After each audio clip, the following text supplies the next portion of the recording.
might emerge. So Yep. It's done. So here we are. Today's date is April 2nd, so we're one past the foolish day. And what I've promised, at least through the newsletter, was a discussion today about Alberta's economic development. And in order to open up this session and keep it loose, so all of you will have an opportunity to ask questions or present your viewpoints. I'm going to do I'm going to revisit some of what was included in that newsletter just to get us warmed up. Most of you are aware, who have lived in Alberta for some time, that it's not a news story that Alberta and Albertans view the economy as not very resilient. And by that, I mean not adequately diversified to handle shocks particularly in the oil and gas industry. And as you might have seen from that graph, the sentiment survey that we do every fall and spring, the results of that seem to track the price of oil, which is just an indication that the general sentiment of the population in general is that we have an economy that pretty well relates to whatever is going on in the oil and gas industry. Now that might be changing. And that's what's begun to get a little bit exciting, that ever since 2015, when we started formally tracking this, and certainly well before that, we haven't seen much change in the sentiment. We've seen a very slight rising since 2015, but then it dropped again with both COVID and the collapse in oil prices way back to the spring of last year. Other things that seem to be reasonable if we were interested in economic development of the province, and in particular development toward diversification and increased resilience, would be, what do people mean by resilience? It's all well and good to get a single, theometric metric on resilience. But what do they mean by it? And it's been pretty consistent when we present them with a number of options that corporate investment has always been one of the prime indicators of whether or not we have a resilient economy, and that is whether money will flow into the province to continue to invest and whether corporations here will continue to invest. But following that was anything relating jobs, employment or unemployment, job creation or losses. And then recently, and this was new, migration seemed to be on the rise. And I think that reflected the fact that things had gotten pretty serious in Calgary, and out-migration had begun at a level not seen since NEP. The third thing that we looked at was, what's government's role in economic diversification or economic development? Not that we feel that government should or shouldn't be involved, but it seemed to be a reasonable question, particularly because so many of the respondents to the survey, when asked about economic development, the first thing they turned to is government.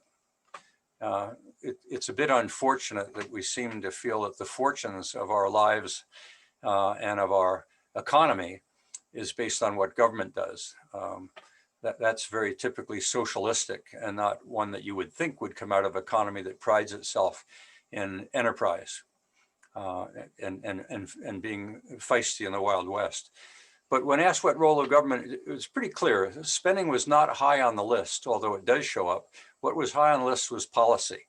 In other words, I feel that the role government should play is in regulating and policy to provide an environment that is an incentive for small business, because that's the other thing that shows up, is a sympathy for promoting small business as a role that government might be instrumental in. Then we turned to the innovation ecosystem. And the first question we asked there is the innovation ecosystem relevant for the survival, the growth, and the retention of SMEs, or small and medium-sized enterprises? And uniformly, up close to 90%, and I'll tell you right now, because I looked at the data that's being accumulated through the month of April, and it's right now up around 95%, is the innovation ecosystem, whatever that is, seems to be highly relevant, at least in terms of the respondents, to diversification of the economy. When we ask them whether or not the innovation ecosystem is effective, however, it was tracking the health of the environment. And that is, there didn't seem to be a strong differentiation between the innovation ecosystem and how healthy the environment was. They both seem to be highly correlated until last fall. And last fall, for the first time, and this was in the COVID era and in the period of low oil prices, the effectiveness of the innovation ecosystem broke away from that parallel tracking with the economy's resilience. The economy's resilience was falling while the effectiveness of the innovation ecosystem was rising. Both remained weak, but that break needed some explanation. And we speculated that what was occurring was a realization that the innovation ecosystem is very important. Now, whether or not that equates to its effectiveness or not, I'm not going to speculate, but just by the sheer fact that the innovation ecosystem was getting more attention. The other thing was relevant is anytime we talked about the innovation ecosystem, we got a lot of question marks. That is, a lot of people not asking whether it was effective, but asking what is it? We then went on to ask the question, what elements of the innovation ecosystem were strong and which were weak? None of them were particularly strong, but the strongest was anything to do with resources and the infrastructure, resources or infrastructure. But the things that were weak were the human processes. One was management, whether it be decision making or network building. But weakest of all was vision and leadership. And that was a sense, and this would be very relevant to MPB or anybody aspiring to get involved in a leadership role, whether it be in government or in corporations. What Alberta seems to be lacking, at least from the perspective, not just at the provincial level, but at the regional levels as well, was the need to get an alignment of what needs to be done and to play a leadership role in promoting that vision. Both the vision is lacking and the leadership to promote that vision seem to be lacking. So what I've just highlighted in, not bad, about 7 minutes, was all of what we've been capturing in that assessment of Alberta's economic resilience. I urge all of you, if you haven't done so already, I know you did already, Bud, but if you would complete that survey, it'd be very helpful because it's really not very relevant if we don't get many respondents. We've had as high as 400, we've had as low as 100. Interestingly enough, whether we got 100 or 400, the data seems to always remain the same. So there's a lot of consistency. And the only other thing I might add is when we ask people whether something is or is not present, there's always the opportunity to say, I'm not sure, which is neutral. And it's fascinating to see as people's confidence rises in whether something is good or bad, neutral disappears. And we've seen in the last year, neutral on almost every question has begun to disappear. It's dropping significantly, meaning people are aligning on a bipolar level. Either they really believe something is happening or they really believe it's not happening. And we saw that on both the innovation ecosystem as well as in diversification. So the only other thing I want to add, I want to see if I can do this easily. I'm going to see if I can share the screen and just, Sharon, can you see that? I think I got a nodded head. This was the very high level overview of economic resilience. And I've used that circle with 5 being very resilient and 1 down at the bottom being not resilient at all. And you see the average is around 2.15, which is below 3, which would be neutral. And on the other side is the effectiveness of the innovation ecosystem. You can see the arrow there, a little bit better, but still below the 3. So I give that a C- versus a D. I don't know if I can actually see the next slide after that. Doesn't matter. Yeah, and this is when we'd ask, these were the percentages that are not very resilient, the somewhat, you see how it's really clustered back in the fall. 73% saying it's not resilient, with only 20% saying it's resilient, but neutral being pretty low. And then this is the progress since 2015. On the far left, you see where in the black line, economic resilience was located, and it's down in the 2. That scale, by the way, should go all the way up to 5. So you can see we're clearly looking at the lower half of the scale. Yeah, it had dipped in the fall of 2015, and I don't have it illustrated here, but there was a dip in oil and gas in the fall of 2015, and it takes until the spring to show up in the sentiment. And then you can see the gradual rise in the black line. And then we had another dip in the oil and gas industry in the spring of 2018, and then a further dip, a very significant one in the spring of 2019. So you can see how that black line would pretty well flow in keeping with oil and gas prices. The red line parallel wherever the black line is, and you can see that split where it rises to the fall of 2020 when the black line dips. So that's just some of the highlights. So I share that with you. I open it up. I'm sure you guys dream about this every night. Anybody want to start out and ask me any questions or pontificate about their views of Alberta, its economy, or the innovation ecosystem? If not, I'll just keep drinking. Go ahead, Yogi. I'm astonished by the breadth and depth of our ecosystem. We see some government funding, but we see, I think, a lot of startup organizations, and there seem to be quite a few venture capitalists. So I don't know if I'm putting a rose-colored view of this, but I feel like we have a substantial, significant, useful ecosystem. I'd be interested to hear whether other people think I'm overplaying it or exaggerating it. Bud, you've sat on some venture capital groups, and others may well has. Anybody want to make a comment on Yogi's view that maybe we are underestimating the maturity and the effectiveness of that system? Perry, why don't you go first? Go ahead, Perry. I think a lot of it is relative to what we have available here within Alberta, as opposed to what is happening in other regions of the world. We may think that, based on the people you associate with, there's diversity within your group. But then when you go off and travel off to locations like California, I think it's a whole different equation or a whole different issue. So you think it's relative? Yeah. Yogi, you want to comment? I like Perry's comment on relative to other parts of the planet that probably are doing better. And I would offer places, the obvious ones, Silicon Valley and Boston, and maybe even Berlin or London. Maybe even Vancouver and Toronto. I just don't know. Go ahead, Sharon. Yeah, hi, Perry. So within context of vision, you talked about our need for vision.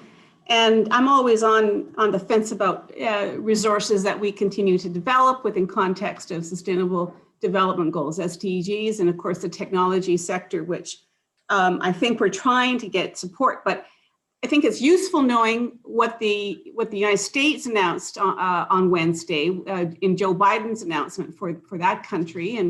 And I always like to see where there are opportunities for alignment, but he's announced this is Wednesday, today's Friday, 20,000 miles of roads expected for the United States. He wants to build and repair 10 of the most prominent bridges through the United States. He wants to have 500,000 electric car installations going and started. So if that's what's happening south of the states, which does have some bearing on what we're doing here, certainly in Alberta, maybe it's a useful idea to pay attention what's going on around us, so that there might be opportunities to line, perhaps. Yeah, but I don't hear that kind of vision coming out of Alberta, which is what I really yearn to hear. Are we going to continue on the sort of the pipeline road? Are we going to continue with that? I think that's bad communication messaging within context of what's happening around the planet, even though we all need to have these resources available to serve the planet. We do that well here out of Alberta, but maybe we downplay that messaging in favor of what the planet wants today. So visioning is kind of what I'm looking for from somebody. I'm going to comment briefly on what Yogi and Perry were sharing regarding the innovation ecosystem and the adequacy of resourcing small business, and then come back to the vision and leadership. What we have been seeing is a lack of understanding of what the innovation ecosystem is, and probably the word system is very relevant. There may be a scattering of VCs, there may be a scattering of things happening here and there that are supportive, but as far as it operating as, quote, a system and being visible, other than Alberta Innovates, and you've got a few incubators around, I'm not sure that it would be fair to say we have a system. And I had the opportunity twice to meet with the current premier, who before he was elected had asked the question about, you know, what did I think from the perspective of the Alberta Council of Technologies at that time needed or could be done. And I did say, one thing we need is patience, because the innovation ecosystem is not just about resources. It's about people that have had experiences in growing small businesses successfully or failing, and capitalizing on that experience so that making it through the valley of death is not viewed as simply a trip to get money, but to gather experience and to gather staff and to do the pivoting that is necessary. There are so many things that are required in, quote, a system in order to make it from conception to maturity. What is happening right now, and I think we're seeing data, and it might be reflected this spring, is we're beginning to see a lot more talk, and this is the vision part, Sharon. We're beginning to see a lot more talk in Alberta about the role that government may well be playing. Calgary in particular just announced $50 million to match funding being raised in their own community. We're seeing oil and gas executives walking away from oil and gas as they retire and making a commitment to get involved in the development of small business and to promote and capitalize on innovation. We're hearing talk through Malcolm Bruce about this as well, and we'll be featuring that later on this month. This seems to be a month where there's a lot of talk about Alberta's economy recovering, but not recovering because of oil and gas recovering, but recovering because there seems to be a lot more attention being paid to the, quote, the innovation ecosystem. And a lot of young people, when I hear the CEO of Alberta Innovates, and I hear Todd Hirsch, and I see the small businesses that are speaking up and talking about their excitement, the world seems to be discovering Alberta, and Alberta seems to be discovering the digital economy, and the investors seem to be finding that as well. So there's a breath of warm air in the air, Sharon.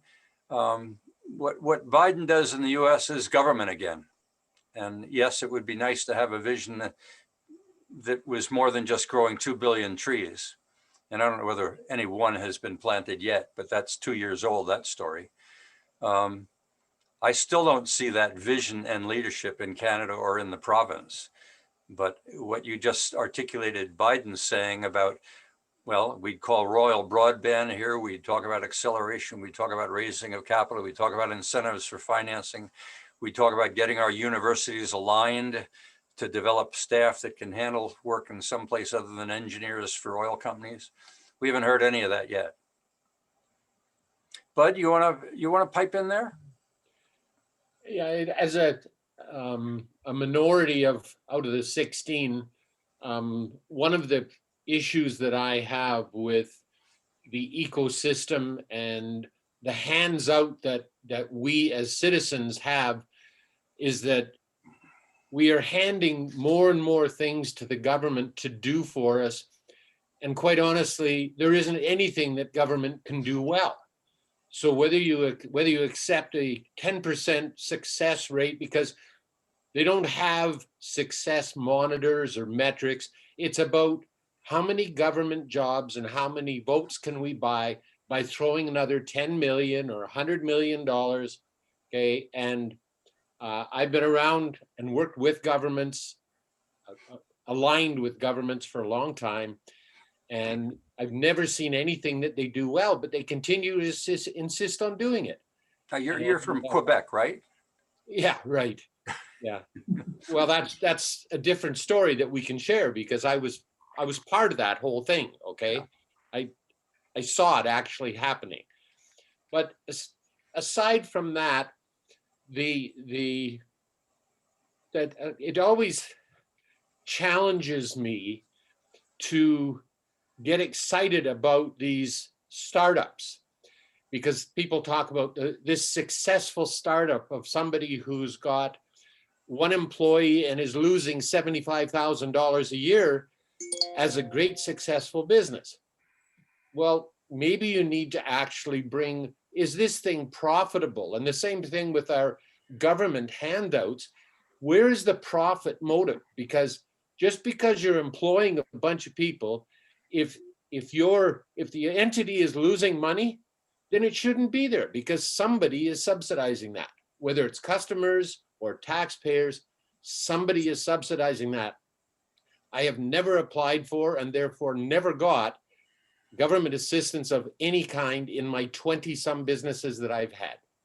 And most of them have succeeded. I mean, you've 80%. right. 80%. And the reason I stopped going to the angel group was because I was sharing time and ideas with people that were happy with a success rate, whatever that meant in their mind, of 10 to 15%. 1 out of every 10 investments they made, they were happy if they got their money. My personal ratio was 80%. So why would I hang around with a bunch of people that are happy with 10%? So where were you finding financing during this streak that you were on? Where was the financing coming from? Well, it's a pretty long streak, 45 years. Right. So I would say mostly self. It's on the beginning of the startup end, okay? Family, fools, and friends. Right. Okay, that was 90, well, it was 100% of it, obviously, because I never got any money from the government. And then you cash flowed it from there. You grew organically. Organic and acquisition, yes. Okay. Yeah. Well, we're going to have part of that is sacrifice. Part of that is personal sacrifice. And a lot of the startup, and I'll use the word young only as it relates to their experience in business, but a lot of young entrepreneurs, they think because they've started something that it's going to succeed. Well, the venture capitalists and the angels are right. There's only 1 in 10 at best that's going to succeed. And the rest need to go away, but they don't. They just keep getting more subsidies and more money from all the people on this chat.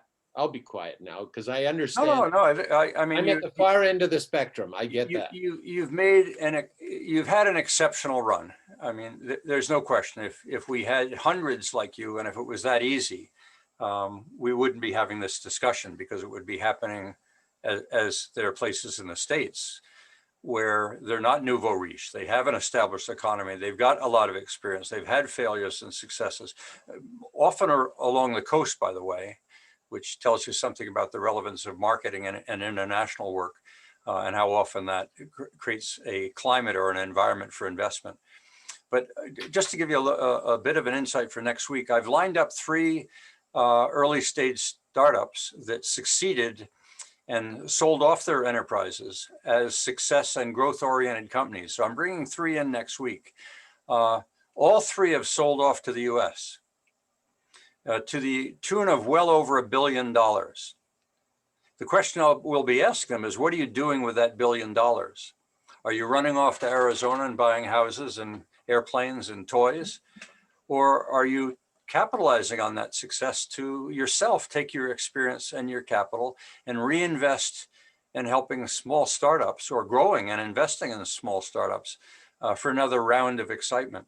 So that'll be the discussion next week. And I've got a moderator from one of the exempt marketing companies that will be moderating that session. So next week should be quite exciting to hear the lessons that they've learned and their views of the innovation ecosystem in Ontario, in Alberta, and in British Columbia. So that's what next week's going to be all about. So we'll hear more at that time, Bud. Could I speak to that, Perry? Yeah.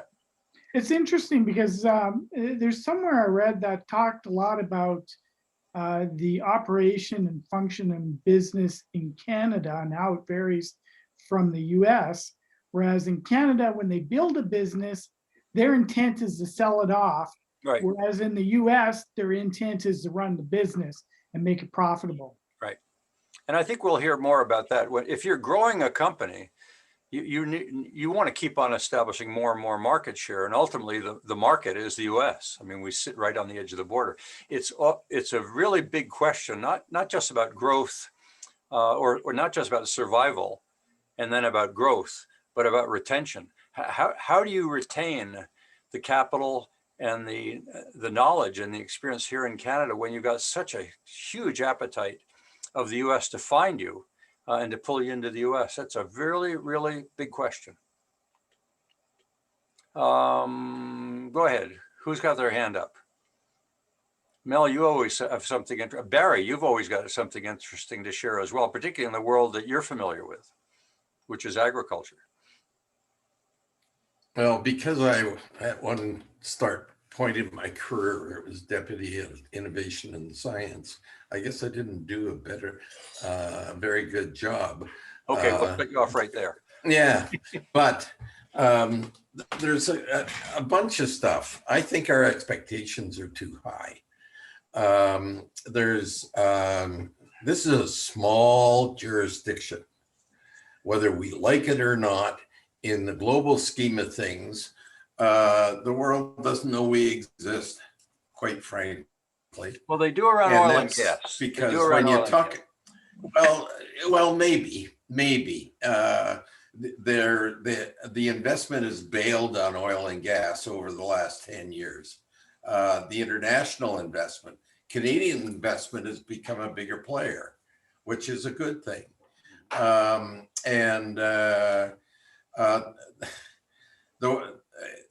Let me touch on a couple of things that I think talk about because I made my living over 30 years trying to make all this stuff happen. And so I'm jaundiced in a way, but I have had lots of learnings. And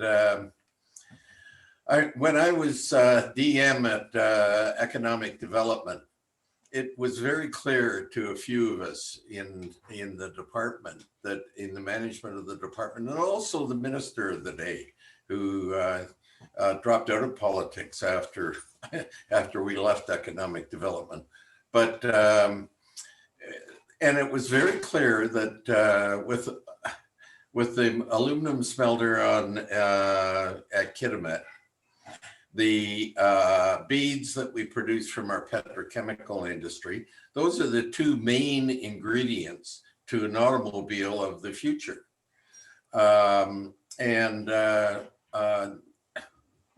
So we tried to talk externally, but we tried to talk internally, and there was just no appetite for why not pull it all together in Edmonton and compete in the car market. And you couldn't get the feds to talk about it because the car manufacturing business was in the golden horseshoe. So those were the kinds of things. The industry that the other one was high-speed rail, and a linkage between Hinton, Edmonton, Calgary, and Canmore Banff, and to do tourism, but a whole bunch of other industries. And no interest. And we really had senior people right in the Premier's office of the day who were interested in moving that forward as a piece of infrastructure that would have meant a whole bunch of opportunity that we were not going to be focusing on because we were so focused on oil and gas. The one that bothers me in my the marrow of my bones, because it's my industry, is the food and agriculture industry, and in that order, and research around it. And whenever we built anything in the value chain that moves up from basic growing, using the soil and using the environment, and which is beautifully positioned with global warming to become one of the one of the breadbaskets of the world.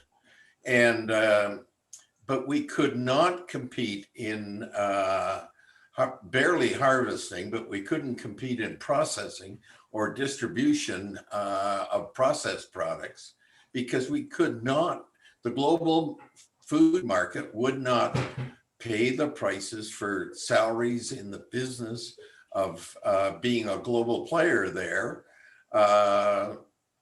because the jobs were available in the energy industry that were would have made any real development except for maybe the beef industry and Cargill and JBS. So it's called the Dutch disease. Anybody else heard about the concept of the Dutch disease in economics? Well, I have, yeah. Okay, so my understanding of the Dutch disease is what the oil and gas industry had done is infected literally all of the tree or all of our economy. The oil and gas industry did so well that we had a disease and that literally nothing else could survive or grow. And I think that's the point that Barry is making is, as we've seen in the survey and as I articulated earlier, and as we all seem to understand, oil and gas has dominated the province and the province did extremely well while oil and gas was operating. I talked to Eric Newell about this at one time when I was involved in trying to promote the relevance of a return to nuclear or to revisit nuclear. And he was extremely clear with me that my efforts to talk about diversification were a waste of time and highly inappropriate, that we needed to harvest while the sun was shining.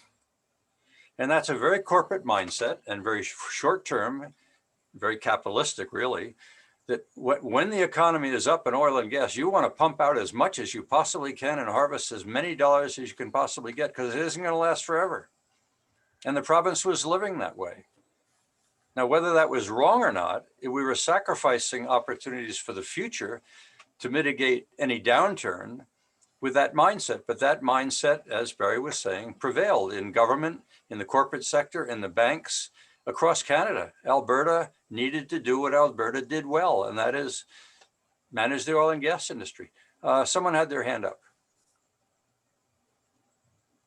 Haley has her hand up. Haley, where are you? Speak up. Sorry, I couldn't find my mute Okay. button. I just want to offer something. I'm hearing a lot of talk about profit with regard to this economic development and economic resilience, but I want to offer a challenge that economic development and resilience sometimes has nothing to do with profit. There are a lot of nonprofit success stories, and they are drivers of our economy, and they are deserving of attention and support as well, and a rightful place in this ecosystem that we're building.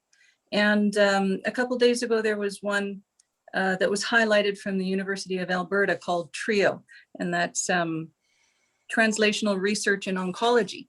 It's a nonprofit that has its roots from the U of A science department. They employ 200 people. They have offices in Paris.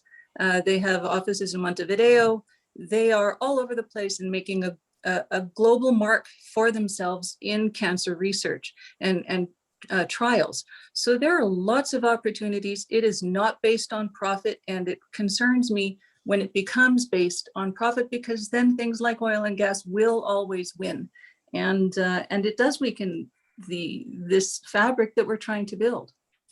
That's all I have to say. Haley, that's a really, really good comment. And I inserted the word profit, okay, but the word that should be used is success, because there are, and I've had several opportunities, and some of which I've taken advantage of, to set up or operate organizations whose goals, whose vision was not monetary profit, but it was success. And success in what is one of the questions in the coaching and the mentoring that I do, is to say, what do you want to do? If your success is personal wealth, then you need to set up certain parameters around your business that will do that.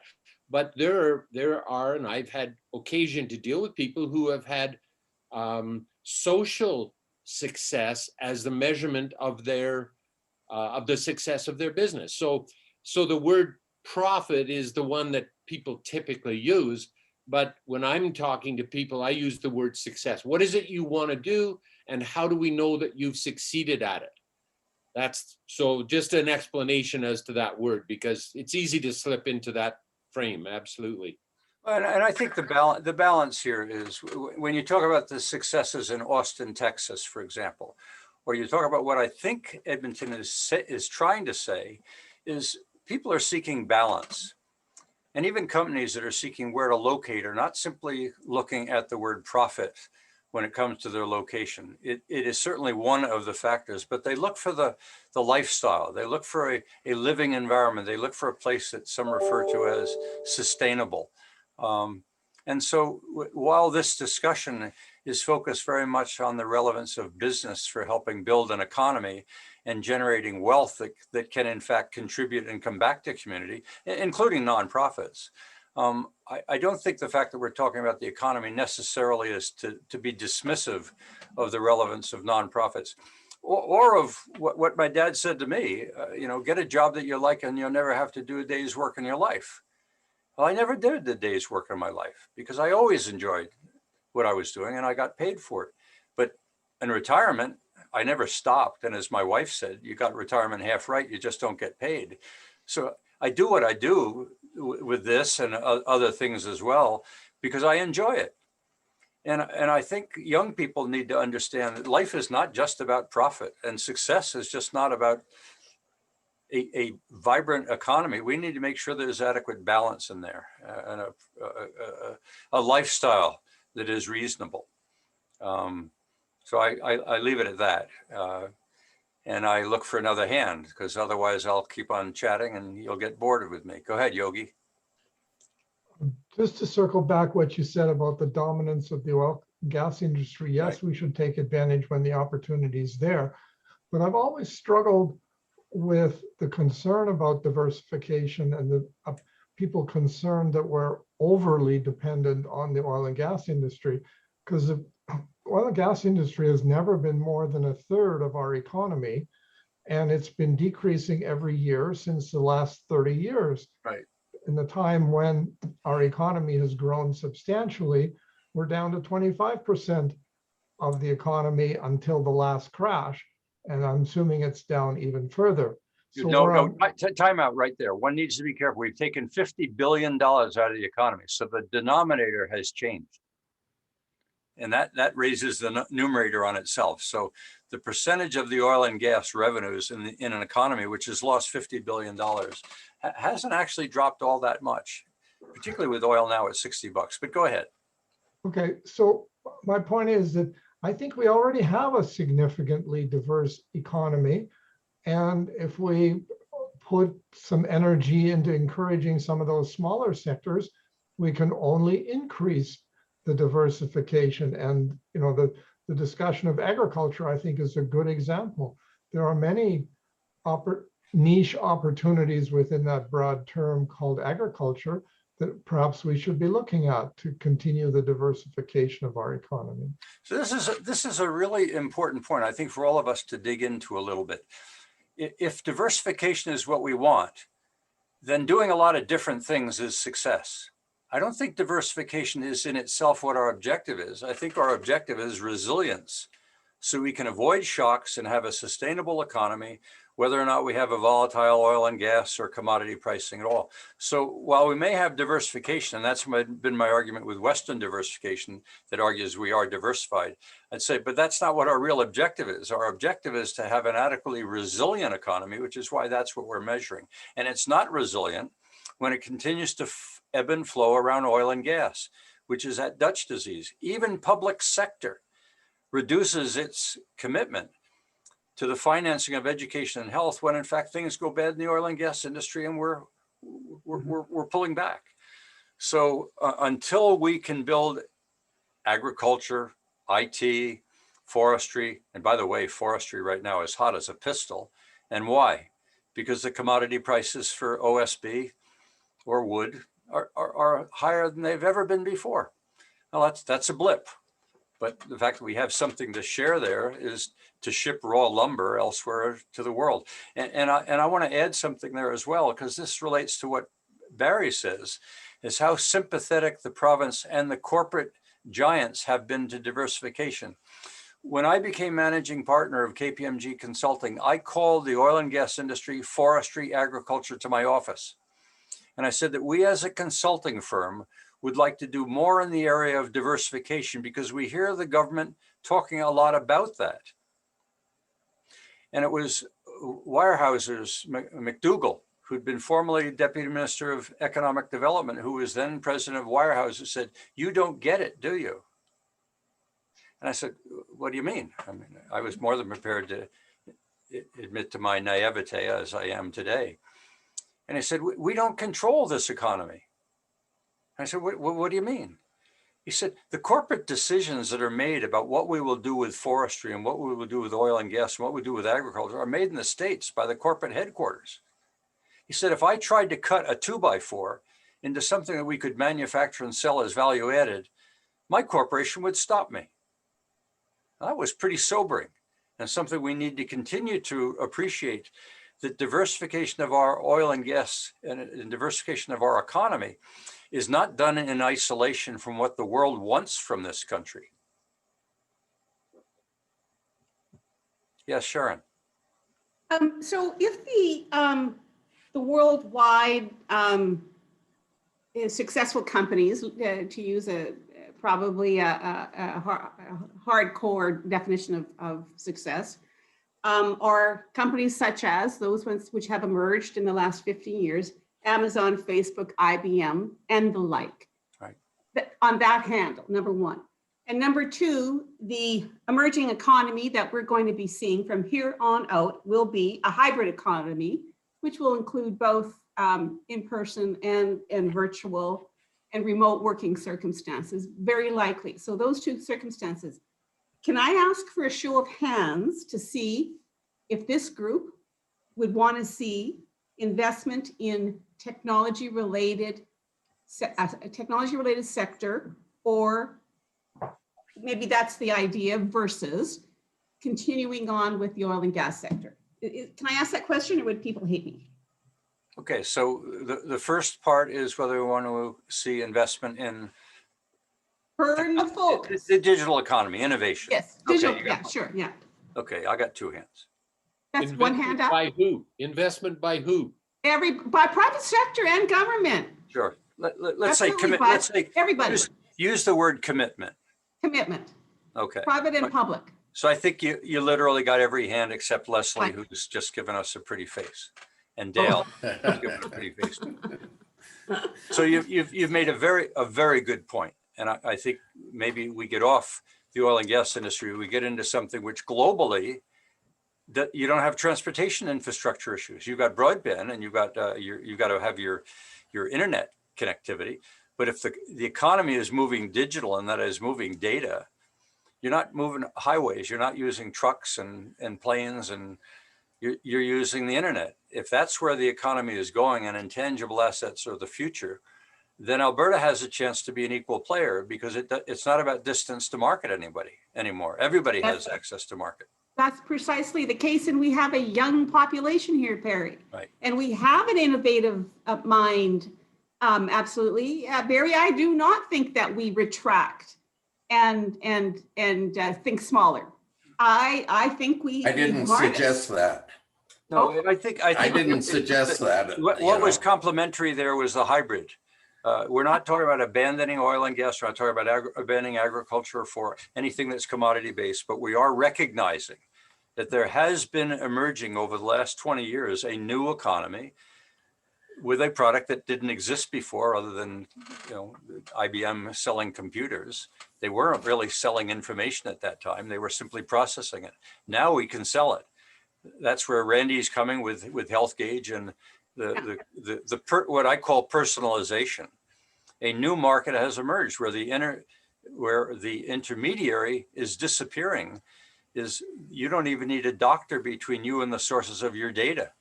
All you need is an algorithm. And the same in education. I don't think you necessarily need a teacher anymore What you need is access to that information. Now, you may have a mentor, you may have an intermediary because a trainer or a guide, but that's a very different function than buying the knowledge expert because you as a consumer are now no longer a client. That's a whole new world. And you're seeing it in e-commerce where people are bypassing the middleman and going directly to the distributor. So you made a very good point, Sharon, and maybe we want to elaborate further on that. Ken, what's your view? I mean, you're right smack in the middle of the education world. Are you seeing any challenges to education as an industry?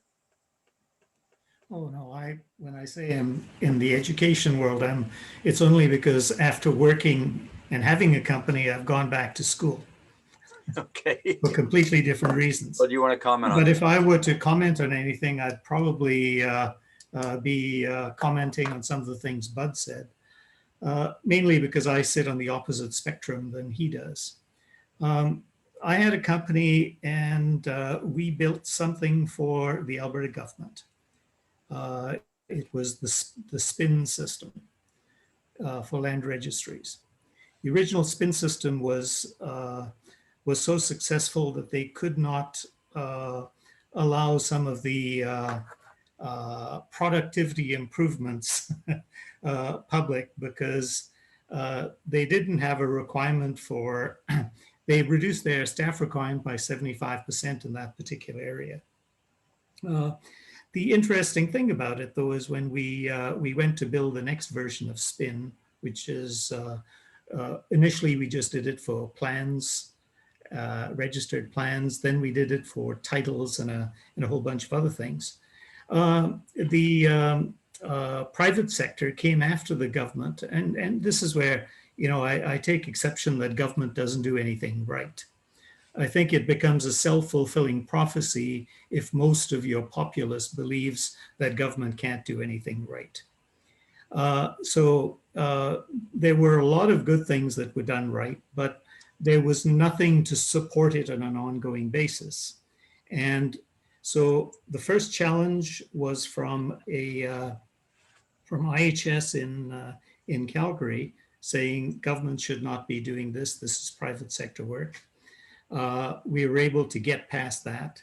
In 2009, there was Terranet wanted to acquire it, and there was all kinds of background stuff, which I can't get into.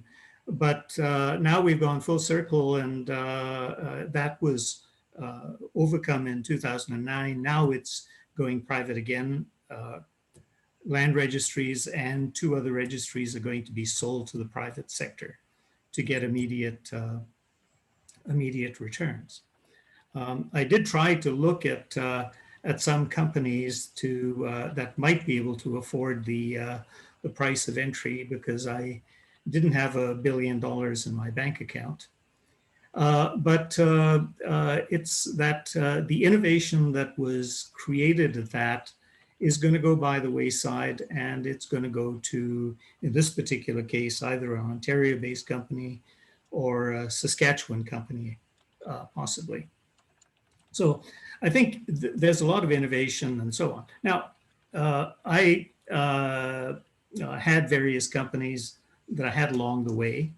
My interest was just to live in Alberta and make a living. We did some really good, innovative things along the way. I didn't want to become a unicorn or anything like that. I had no desire, and we enjoyed doing the things that we did and felt successful as a result. My bank account may not represent that, but I've been happy with it. As Perry pointed out, you work at what you like doing and you won't work a day in your life. And I think that's very true. I like living in Alberta. I think there are a lot of, there's a brain trust here. There is knowledge based here that, strangely enough, came out of oil and gas and investments in technology and oil and gas that we can exploit. It just doesn't happen to be in the resource sector specifically. So, Good point there too, and that is that Alberta is in fact more than oil and gas. It is a lot about people, Right. and Alberta has attracted a lot of people, not just to the oil and gas industry. It has attracted a lot of people into its advanced education institutions. I mean, a lot of talent exists inside those keeps, inside those castles, inside those prisons. That have graduated a lot of people into the economy. So our education, our advanced education system has served as a attractant. And that should be a source of innovation and a source of talent. Unfortunately, much of it has had to go into the oil and gas industry because that's where the hiring was done. But to capitalize on the labor and the talent that this province has acquired over the last 20 or 30 years in and through its advanced education system is often overlooked. Go ahead, Todd. Unmute. You're best unmuted, Tom. Yeah, There you it's Tom Dodd, and a million times in my lifetime I've been called Todd. So it's one of those crosses I have to bear. Just listening to Ken, and I've had a business for 15 odd years in mostly app development, and it's been up and down. I can remember buying a new car in 2008, just before the crash, and an Infinity sports car, and it was just wonderful. Life was going great, and then bang. And I'll tell you, if we had had after that any profit that would have enabled us to take more risk, that would have been fantastic. But we were subjugated to finding whatever work we could do. And we had a term we used all the time: no rock unturned. So you went out and you had no rock unturned, and you tried to find the work, and you pivot this, pivot right, pivot left, and we survived. But it wasn't that pleasant. It wasn't really enjoyable, even though we were doing the type of work we really liked doing, without the profit incentive. And the profit just didn't come. And eventually I had to close my doors, but it was a hard slog, right from the beginning. Now that sounds really negative, but on the other side, I can't imagine not doing what I've always done, which is to come back and to find ways of doing really interesting things and finding a market that I can actually capitalize on. And for a long time, I was involved with agriculture. And there were so many amazing stories I came across where a company down near Lethbridge was raising mice for snake owners, and they distributed all over the world. There was another company, they had hay that they got, and it was shipped to these specialist racetrack in Japan.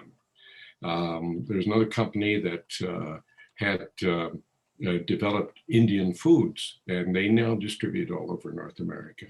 And there's these stories out there where you really see the diversification happening, and it's really exciting to see.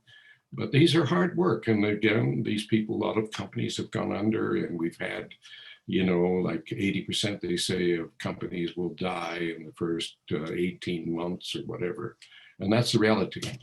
And, but, there is always the hope there somewhere that you will hit the right note and you'll make a really good living doing what you want. Anyway, I'm rapidly on. Mel, you often have a interesting perspective. At least you share it with me in writing, and I'll be sharing some of that with the group next week. Mel Head, anything you want to share with us on this topic?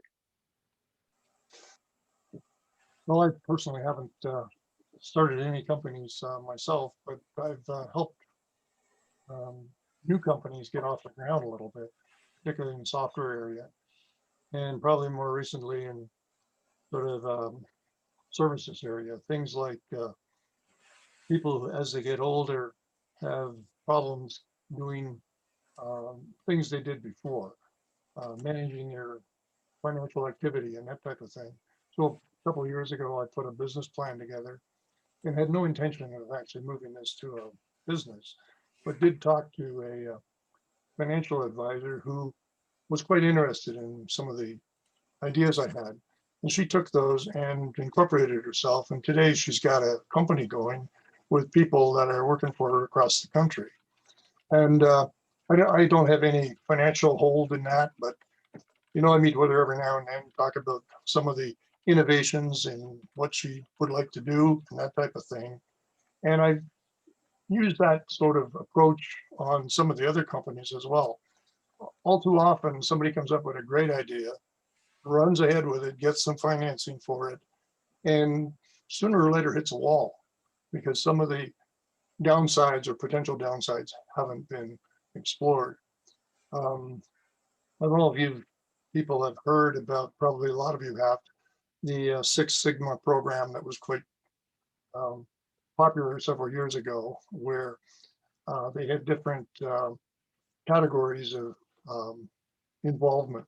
But not to get into the details of it, but one of the phrases that came out of that was potential problem analysis. Sitting down and sort of thinking about, yeah, it's, I'm so enthusiastic. I've got to get all this stuff together and get the ducks in a row and so on. And lo and behold, you're incorporated, you're running ahead, you've got a company or product.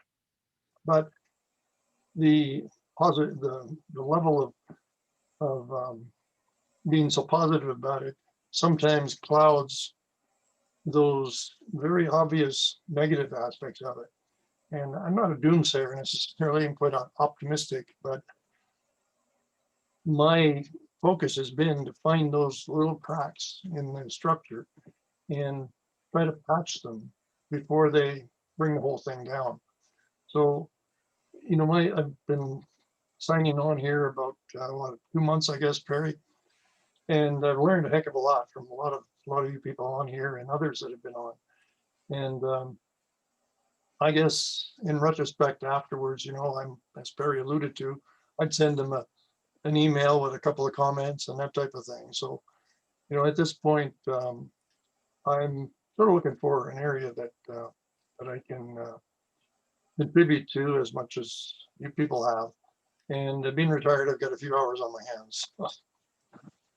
So given we've got about a half hour, and you're all patient, you probably have your wine in front of you, so that'll keep you lubricated for a little while.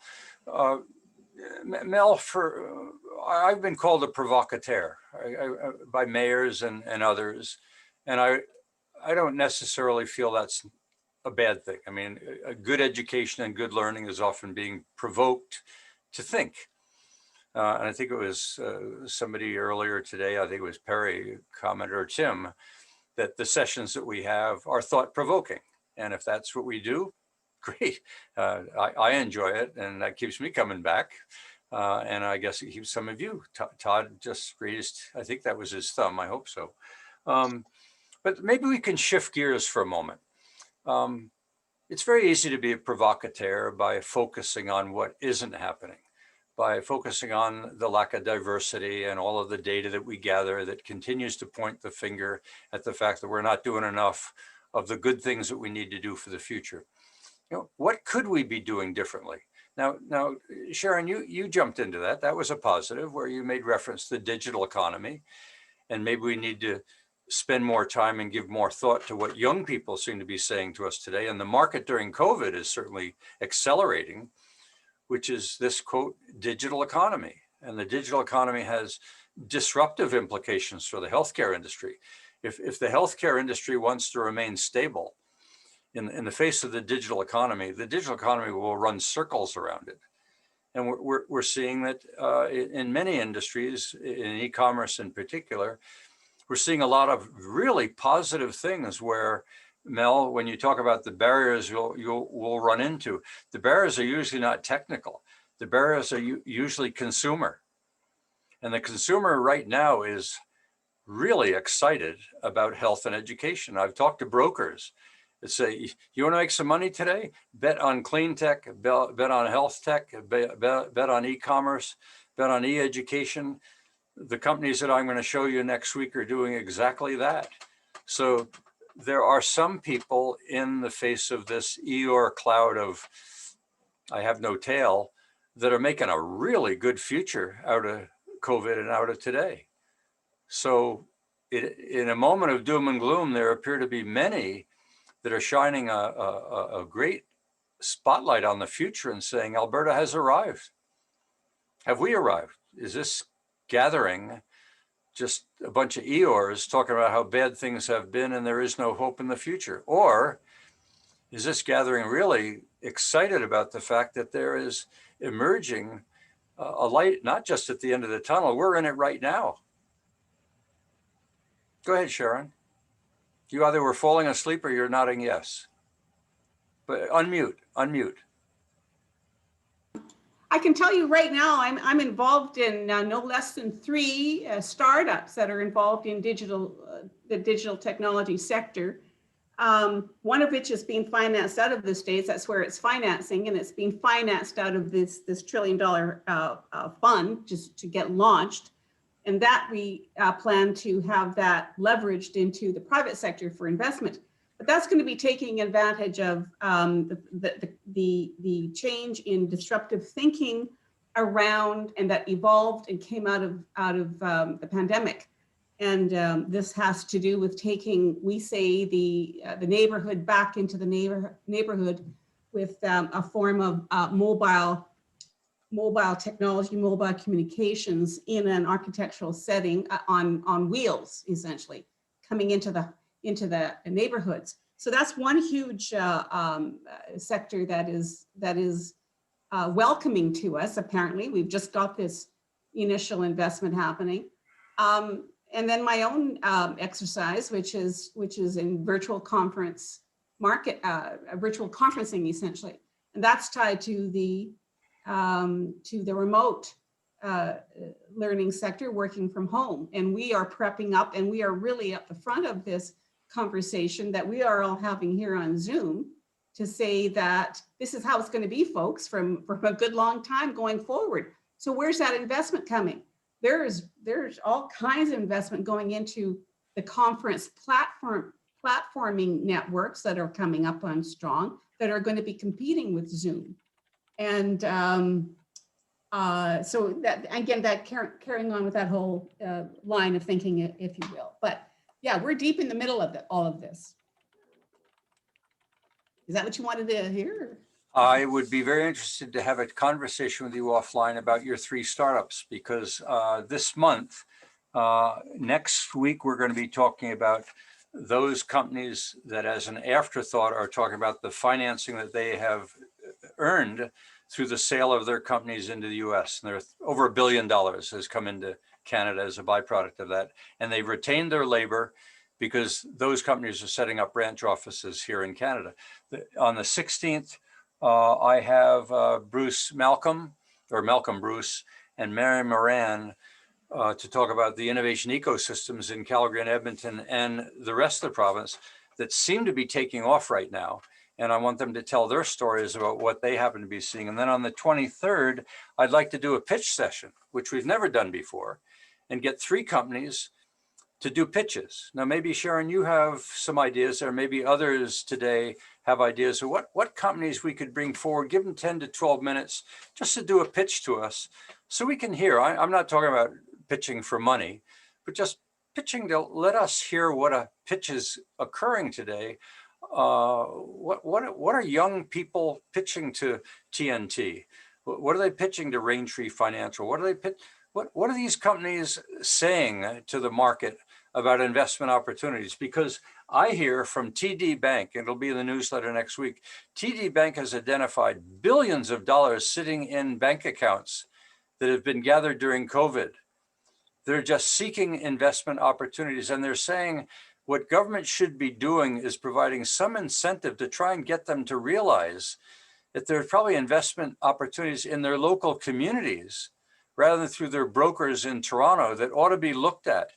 But we don't have the mechanism to bring out into the open. We don't have chambers of commerce. We don't have Alberta Councils of Technology that bringing these opportunities up in front of Ma and Pa from Rimbey and Wildwood about investment opportunities in their own local communities with that Perry, capital sitting in bank accounts. Yeah, go ahead, Perry, Sharon. I can tell you that I've sat week after week with Michael Overdoing from the University of Alberta. Michael's going to be chairing that session. Okay, wonderful. He's got, if you want a funnel or a pipeline of proposals and pitches. Yeah. he's Well, got a lineup. Michael has access to a lot of the academic, and that is technology coming out of the university. And I'm more than prepared because he and Michelle and I have talked last week in his backyard in a snowstorm about whether or not we can do an opportunity together. And it's that pitch that we're talking about. But I'd like to offer it broader than just the academic opportunities that he's seeing. But you're bang on. You walked right into it. Thank you. All those academics want to be private sector unicorns. Yeah, I don't want to go that far about whether or not academics understand consumers or not. They understand technology. They have not yet shown an appreciation or an understanding of what Mel has identified, and that is the barriers to success are usually not in technology or in knowledge. They're about an awareness of what consumers want, when they want it, and where they want it. We get really excited as engineers and scientists about what the next mousetrap is going to do for the world. But if they don't understand the consumer, there ain't a hope in hell. So anytime I'm invited in, by the way, and I'll blame it on the wine. Anytime I'm invited in to sit on one of these pitch sessions, there's only one thing I'm going to say. Have you spent any time at all with the consumer? And 9 times out of 10, they don't know what the hell I'm talking about because they're so excited about their technology. Anybody want to jump in there? You want to set up a practice pitch? Is that what you want to do? Yeah, exactly. I'm just going to do it for show. I think it'll be interesting. I think it'll attract an audience. I know it'll give them an opportunity. I used to do this at the Glenora. Remember we had these Glenora dinners? We'd attract 100 people for dinner. All I'd put in front of the audience was 3 startups. And I would tell them, do not ask for money. Someone in the audience is going to spot something that you need. Just listen to what the audience will tell you that they have to offer. And 9 times out of 10, the presenters were stunned that it was talent or acquisition or it usually wasn't money. It was something over and above that is part of the recipe to success. Shirley, you having a good time? Unmute. Let me hear what you have to say. You've always got something, but don't be negative. Be positive. You got to unmute first.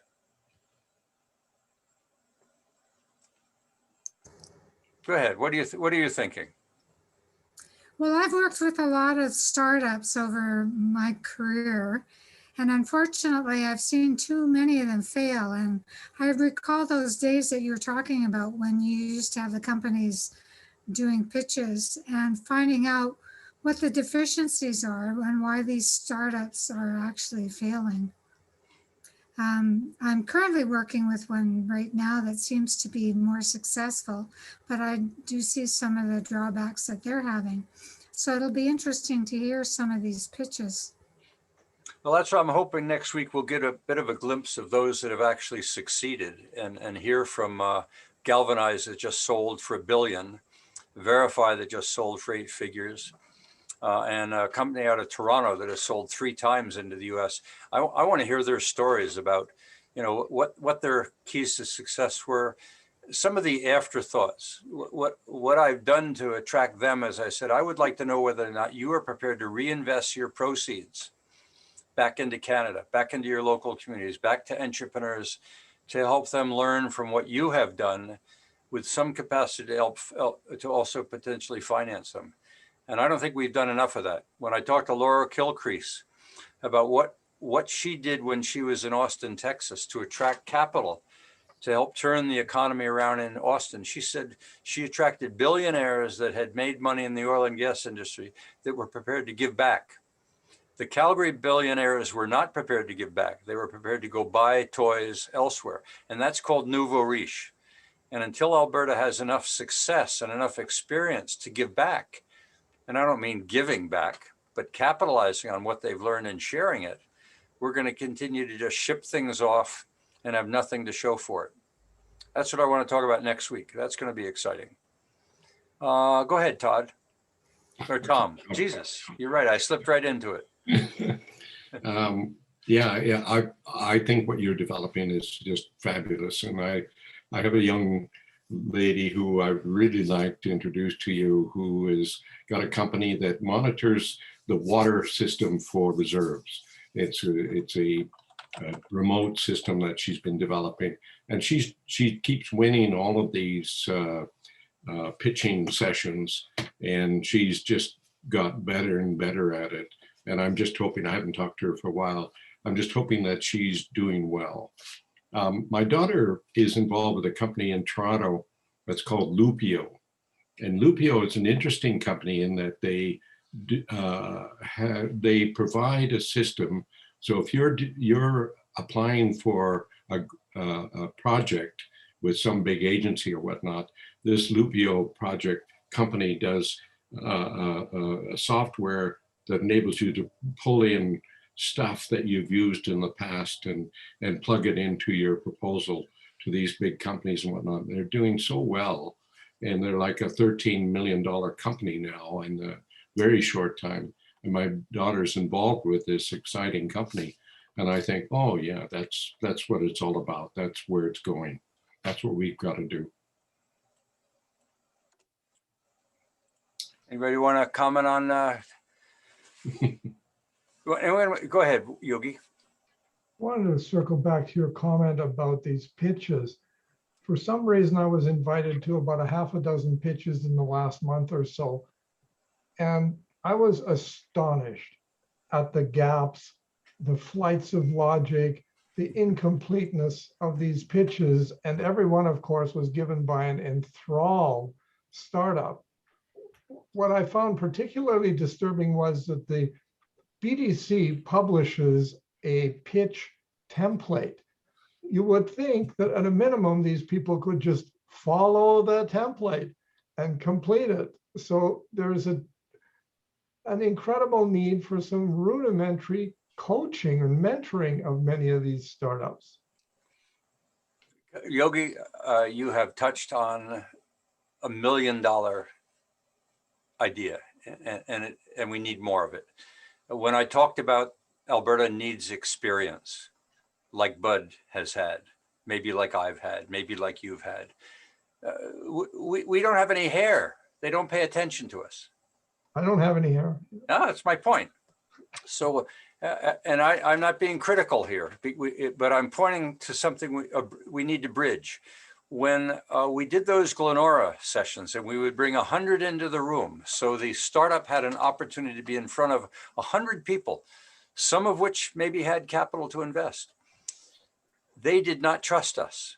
We had an intergenerational gap. They felt that we were takers, not givers, and we were more than willing to mentor and more than willing to look around and make referrals and find things for them. But there was an intergenerational issue there.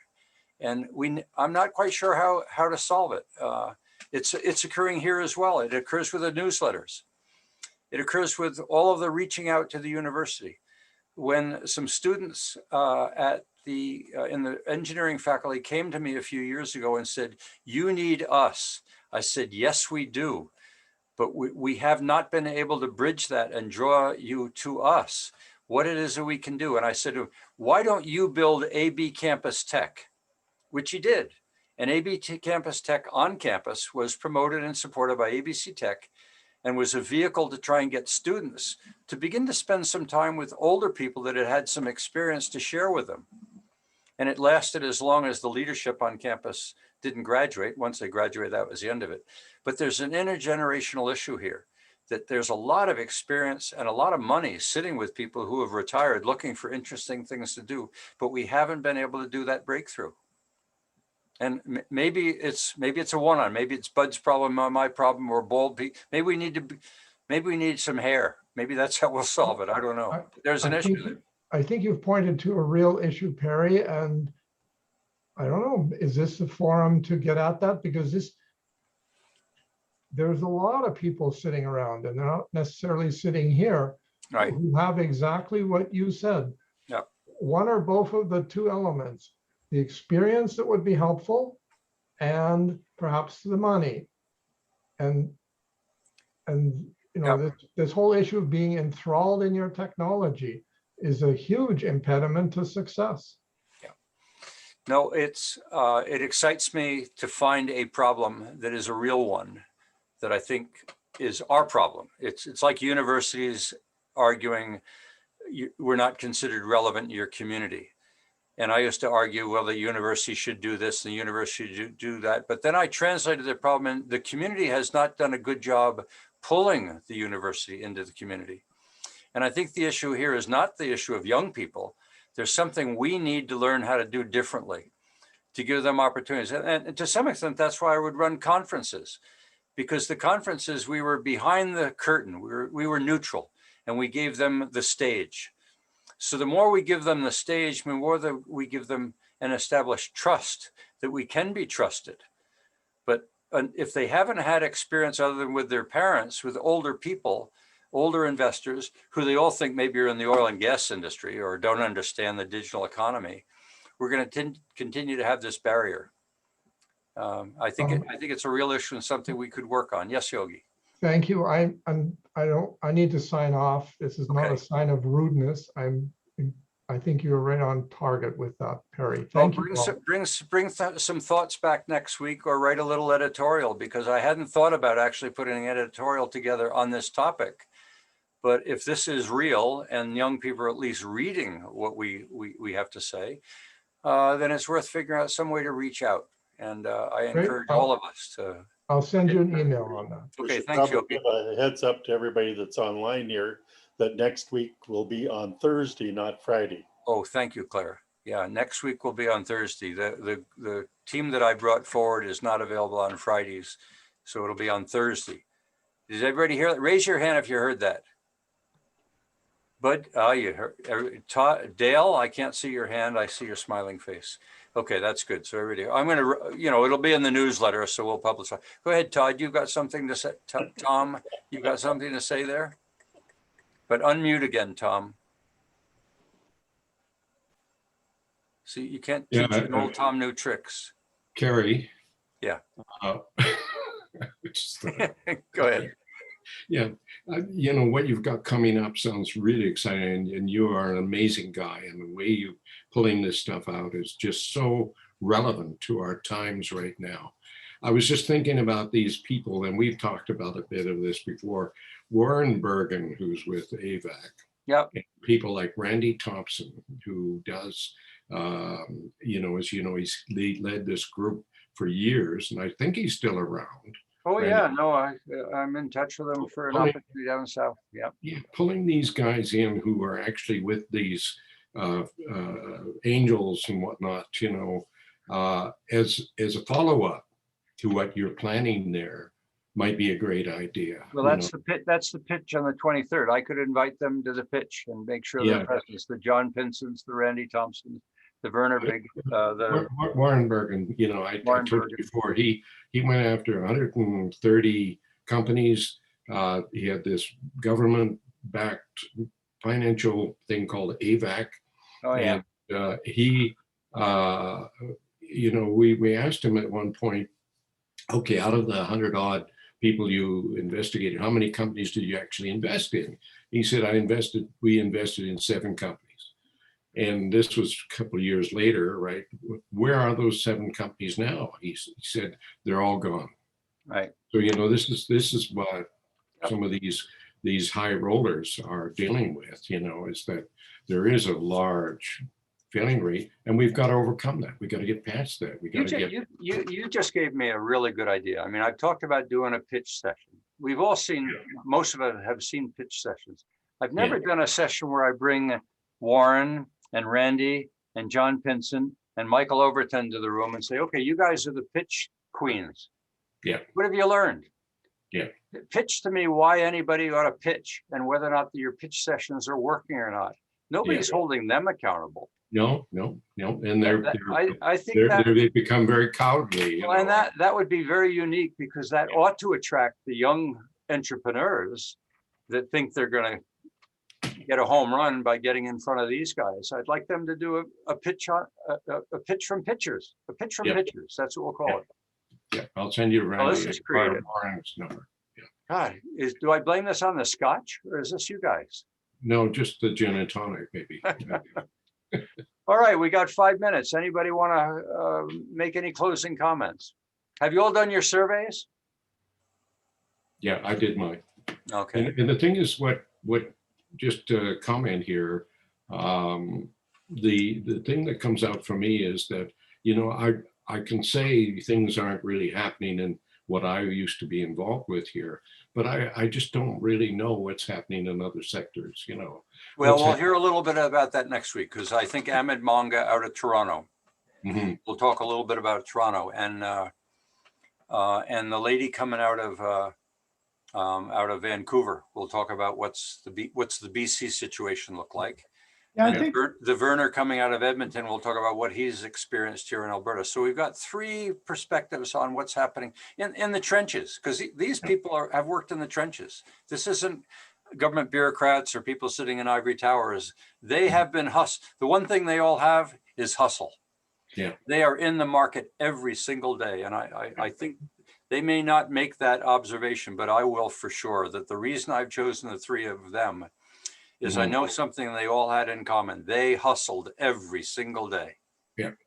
I think one person that can speak to this is probably Randy Thompson, because he had a breakdown of where a lot of the innovation and technology growth is coming from on his LinkedIn page. And it provided pretty clear vision of where Alberta stood within the whole scope of things. And in the top 50, Alberta didn't even rate. No, well, I mean, I need to be, I think we need to be a bit sensitive to the negatives. Yeah, we can't dwell there. I think what we are seeing is, in fact, an elevated awareness that the innovation ecosystem needs help. But it is now becoming aware of what it actually is, and people are looking to participate. That TD comment this morning that I saw in the National Post about the amount of money sitting in accounts means that their mom and pop from Rimby have money to invest. But if we don't make the pitches right, if we don't get that ecosystem in front of them, that money will go to Toronto. So it's up to people like us and, you know, the Randys and the Michaels and the Johns and the people that I think I will invite for the 23rd to make a pitch from the pitchers and get that story out and figure out how are we going to get that story out. Is David Staples or Leslie McDonald, is Sharon McLean, is Troy Media going to get that story to mom and pop from Rimby so they begin to think differently about the opportunities in the future and invest in their own local communities and local young entrepreneurs. That's the story I think we need to tell. Well, it's, shall we end early, a couple of minutes early? Any concluding comments? Tim, I didn't hear from you, Tim, other than we chatted about your white cat. You want to make any concluding comments? As usual, always enjoy the conversations and the dialogue and the diversity of it. One of the thoughts that I had is you were looking for some insight to the university and the students there. My youngest brother is a prof there and has been relatively innovative in that environment, which sometimes can be fairly stale. I think he could benefit both in offering some insights to that aspect, as well as I think he'd appreciate the diversity of conversation and opinion that this group brings up in such a diversity. Does he respect you? Not as often as I'd like. Okay, well, go test it. I think you're onto something. Give it a shot. We'd be more than willing and delighted to give him some airtime, as we give everybody airtime. I hope you all feel that if you had something to say, you got heard today. Todd, do you have any concluding comments as well? Thomas. Tom, can you change your name and make it easier? Yeah, okay. Tom, I'll change my name. Okay, good. But years ago, I did an interview with a guy named Ray Lemieux. Not a lot of people know about it. Yeah. But anyway, Ray Lemieux was this little fellow. You would look at him, you would say, well, this guy's not really anything I can really imagine. It turned out he was one of the top scientists that the Alberta government did invest in. He was the first guy to synthesize sucrose. And he figured that he'd brought $1 billion to the province. And I'm sure he did with BioNutra and a few other companies that he started. So the university has a really important role for innovation and for us moving ahead. But that's right. That's what I say. I mean, let's not point the problem at them. Let's ask ourselves, what we can do differently in order to draw them into the world that they are unfamiliar with, that they haven't had experience with, and maybe that they don't trust. I mean, capitalism to university people is not a nice word. Profit is not, as Haley has alluded to, necessarily what they are really all about. So if we and the universities are going to capitalize on this, and where 1 and 1 makes 3, we need to figure out how to get the synergy of a working relationship between our university and our communities. And I think we've got a ways to go yet.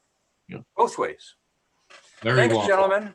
That was this was very creative. Thank you for all of your input. I think you've helped me with some thoughts on the 23rd as well. So this was a discovery day. Thank you. Take care, guys. Enjoy Easter. Happy Good Friday. Bye, Haley. Bye, Perry. Happy almost birthday. Claire. Yep. Yeah. Tom, where is that barn from that's being